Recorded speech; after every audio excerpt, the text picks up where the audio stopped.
Sometime in my late teens, those rebellious adolescent years, a beautiful ceramic Jerusalem tile I had loved fell and broke. I threw it in the garbage. Unbeknownst to me, my mother, forever reclaiming things from the garbage and turning them into art forms, had rescued it from the trash can, and months later returned it to me as a gift. She had pieced it together, outlining the cracks in gold paint, citing a Japanese tradition known as kintsugi. My mother explained it to me as honoring the place of chaos, of chance in the world. But I had no patience then for imperfection, for brokenness, for lack of control, or for that matter, from my mother. So I threw it away again, this time far from my mother's reach. Like other things that I've rejected, this particular teaching has come back to teach me again. In early summer, when we actually imagined that the pandemic was coming to an end, Emily Esfani Smith wrote an article about grief, facing grief as we emerge from the pandemic. She writes, "Several hundred years ago in Japan, artisans developed a way to mend shattered pottery known as kintsugi, in which they glued together the broken shards of ceramic with lacquer and dusted the lacquer's exposed surface with gold or silver powder. The seams of gold or silver that held the fragments together made the vessel distinct and radiating with beauty. Kintsugi was later embraced outside Japan as a philosophy for living. Bad things can happen that might shatter us, but we don't have to stay broken or hide our wounds. We can put ourselves back together, and the scars we wear at the broken places become a reminder of the tragedies we've endured and how we overcame them, a mark of beauty in an imperfect life." As we even think of emerging from the COVID-19 pandemic in the United States, we might heed the wisdom of this philosophy. So many of us, understandably, are eager to put the past 18 months behind us and rush into the joys of normal life. But if we want to emerge from this crisis whole, instead of broken, we need to process what we've lost. Rather than bulldoze past our grief, we need to take the time to work through it. We cannot wait for this crisis to be over to start to process our grief. Every one of us has experienced losses in this past year and a half. For some, it has been loss of income or loss of a job.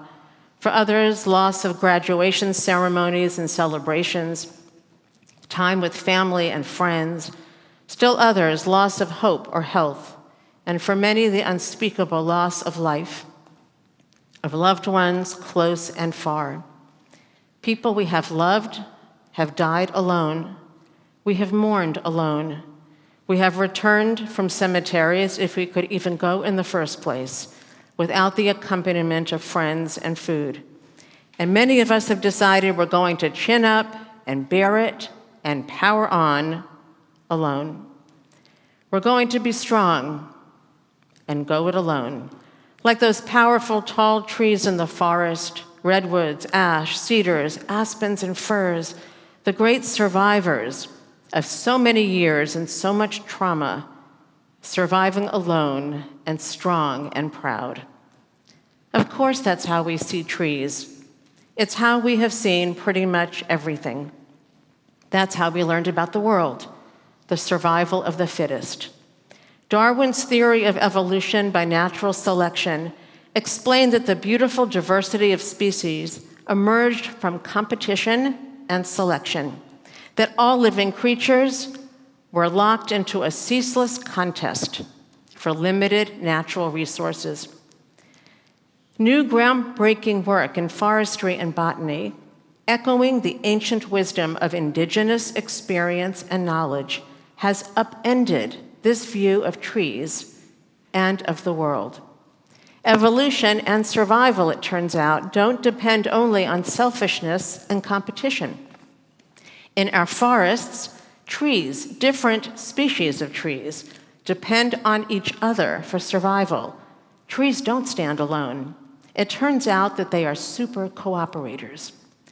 Suzanne Simard, a professor of forest ecology, is the granddaughter of a horse logger in Canada. She grew up with him, playing in the magnificent old forests of British Columbia, observing how selective cutting never diminished the magnificence and diversity of the forest. She shared the love of trees with him and decided to pursue the study of forestry. But the ways of selective cutting were not what she encountered in industrial forestry. Loggers were replacing diverse forests with homogeneous plantations, evenly spaced rows of trees in soils stripped of most underbrush. This was their reasoning. Without any competitors, the newly planted trees would thrive. Instead, they were frequently more vulnerable to disease and climate stress than trees in old-growth forests. The planted saplings had plenty of space, and they received more light and water than trees in old, dense forests. So why were they so frail? She set out to discover why. Simard has studied the forests for the past 30 years. By analyzing the DNA in root tips and tracing the movement of molecules through underground conduits, she has discovered that fungal threads link nearly every tree in a forest, even trees of different species. Carbon, water, nutrients, alarm signals, and hormones can pass from tree to tree through these subterranean circuits. On the surface, it may look like they're standing alone. Underneath, they are all connected. Resources tend to flow from the oldest and biggest trees to the youngest and smallest.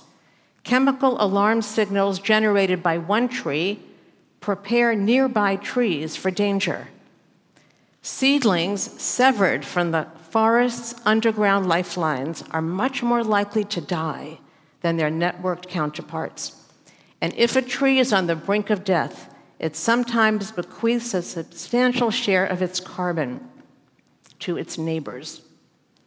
Underneath the ground is a vast web of mycorrhizal networks that connects and communicates and supports, not only in the forest, but also on the prairies, grasslands, and tundra, essentially everywhere there is life on land, knitting Earth's soils into nearly contiguous living networks.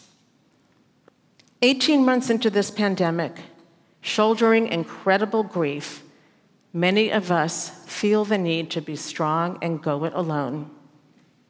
Or maybe we've become accustomed to being alone. Like the ways we imagine those powerful tall trees in the forests, the great survivors of so many years and so much trauma, surviving alone and strong and proud. It doesn't work for the trees, and it doesn't work for us. Nothing in this world, nothing living, is meant to be alone. We separate ourselves, we sever our connections and our roots at the peril of our own lives. Countless studies have determined beyond reasonable doubt that social connectedness is one of the most powerful determinants of well-being.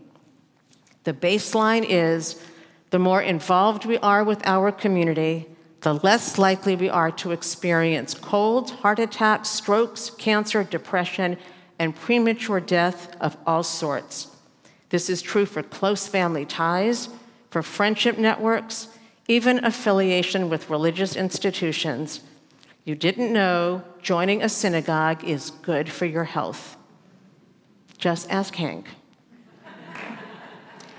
I meant it before as a joke, but after he spoke so beautifully earlier, that's exactly what he said. Actually, it's not joining a synagogue, though that's a first and essential step. It's tapping into the network of connections that a synagogue offers. It is becoming part of a living community, because even we, members of a synagogue community, we sometimes privatize and isolate. Even before the pandemic, we were doing it alone. Whereas once becoming bar or bat mitzvah brought our children into their connections with and obligations to the larger community, we now focus more on the achievements and specialness of each child alone. We stopped celebrating as part of a larger community, inviting only our own guests to our own private services. And this is truest of all for our sadness and grief and mourning. Leave me alone, let me be in my grief. The single most common finding from a half-century's research on the correlates of life satisfaction, not only in the United States but around the world, is that happiness is best predicted by our connections with people. We are, it turns out, amazingly like the forest. We need to be part of a vast web of connection, knitted together in a vast network of connections.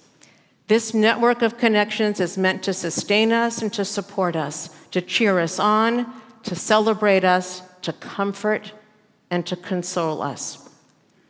Even before the pandemic, how many of us, when someone in our circle of family has died, how many of us have decided against sitting Shiva, mourning at home, and people come to visit and console?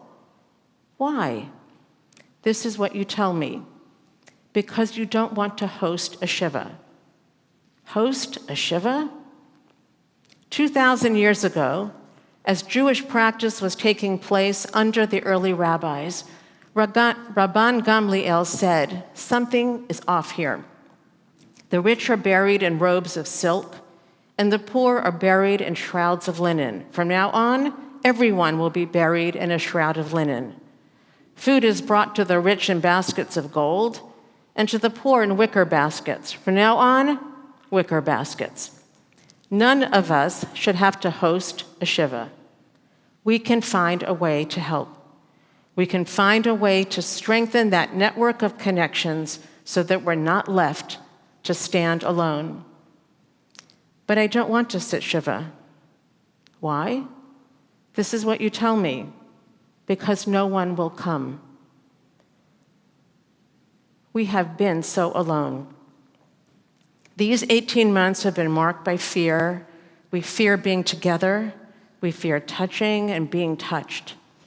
And being separated from one another has cost us. The cost is etched in our being, in our bodies, in our souls, our physical, emotional, and spiritual health. We must come out of this pandemic changed, different, for our own sake and for the sake of our children and the world we bequeath to them. When we finally emerge from this pandemic, there are lessons that I hope to God we will take with us. Lo tov heyot ha'adam levado. From our opening and foundational creation story, it is not good for a human being to be alone. No one should have to mourn alone. From a congregant. Excerpted. The point is that people came over last night. Again, I was overwhelmed with how much it helps not to be alone, how it changes everything to let people love me, how I'm a zealot preacher now when it comes to not doing this life alone, how if you call me, I will tell you to submit to the imperfect family, to the casseroles and cards, the people who don't know what else to do but be there. That is enough. It is everything. Love crashes everything. Rock, paper, scissors, cancer, love. There have been some extraordinary moments on Zoom. We were able to gather voices and stories from all over the globe into a Shiva service, and we learned how to really listen, to be present with courage and intensity and intimacy. We'll take that one with us. That's a COVID keeper. And we also need to be physically present as soon as we can, to provide a basket of food for the mourners, to show up. Every life matters, the life of those who died and the lives of those who remember. If we believe that, we need to be that. We need to show up. Throughout the pandemic, a team of Kol Ami volunteers, led and coordinated by Liz Ilberg and supported by Jess Lorden and her team, shopped for those who needed groceries, provided rides to doctors and treatment centers, and delivered nearly 80 Shabbat meals every week. We have learned. Now, Liz, together with Betsy McCormick, are leading a new team of exceptional, wise, and caring people to reimagine how we mourn and how we care for each other. There is room for you in this reimagining. Lo tov heyot ha'adam levado. It is not good for a human being to be alone. If you would like to be part, please contact any one of us on staff or Liz and Betsy. Yes, we have grieved this year and a half alone. Many of us were not able to travel to the places where our loved ones were buried. We watched and buried from afar. When we do visit a cemetery, we often choose to leave a stone on the grave of the one whose memory we have visited. We want to create that opportunity here.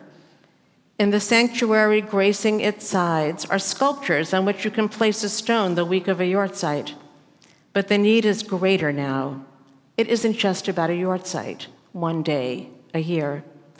We need a sacred space to help remember together, to remember what we have gone through and where we have been.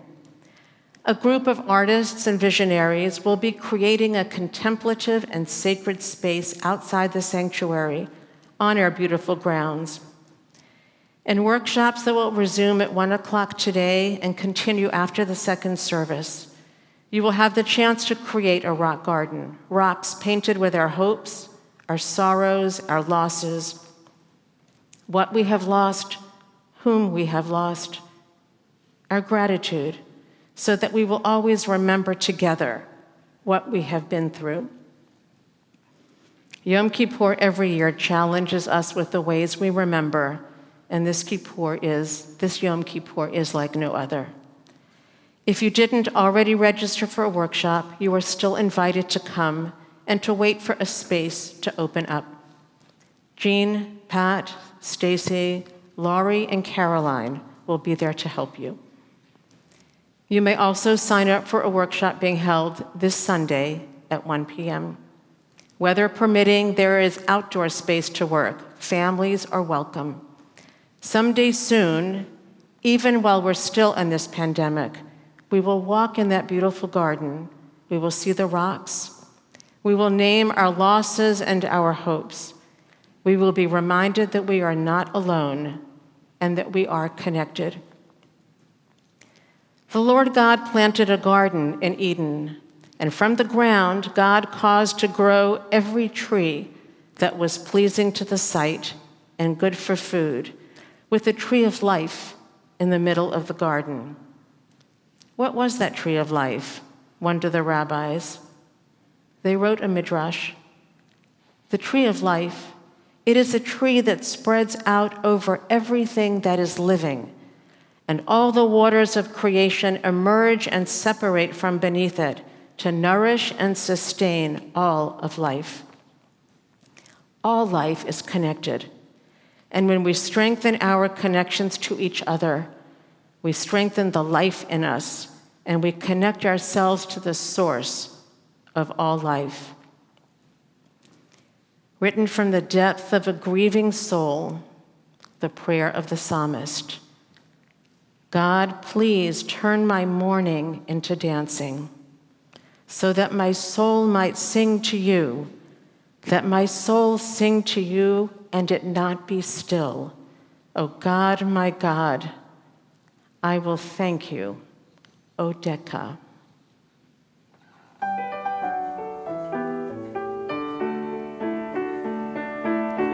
Turn my mourning into dancing, so that my soul might sing to you. So that my soul sing to you, and it not be still. You turn my mourning into dancing, so that my soul might sing to you, so that my soul sing to you, and it not be stilled. O God, my God, forever I will thank you. O God, my God, forever I will thank you.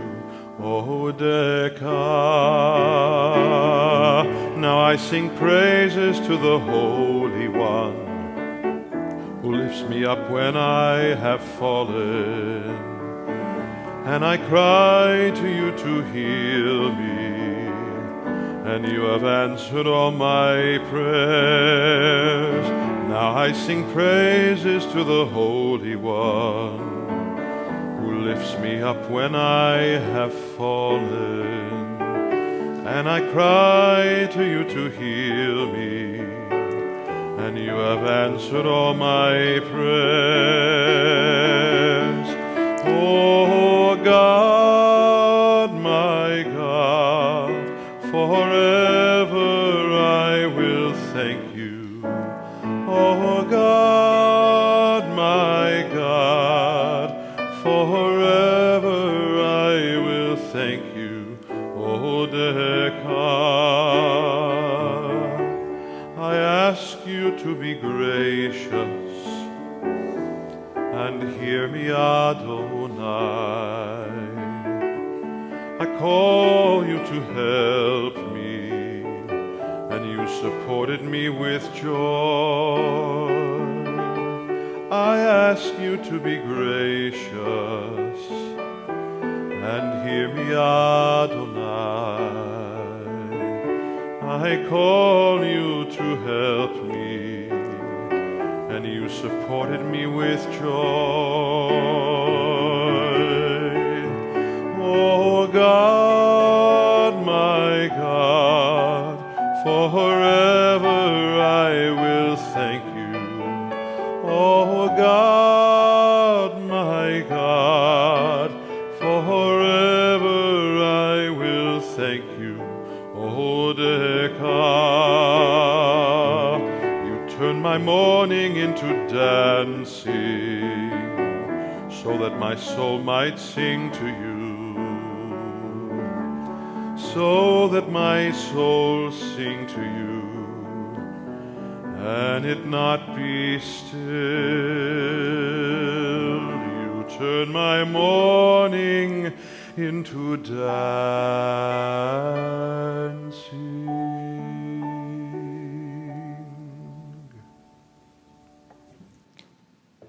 Debbie Friedman's soul continues to sing. The tree of life. It is a tree that spreads out over everything that is living, and all the waters of creation emerge and separate from beneath it to nourish and sustain all of life. All of life is connected. The Jerusalem tile that broke, whose pieces I threw away, was a tile of the tree of life. Together we will paint gold over the crack lines, the scars we wear at the broken places become a reminder of the tragedies we've endured and how we overcame them together and connected.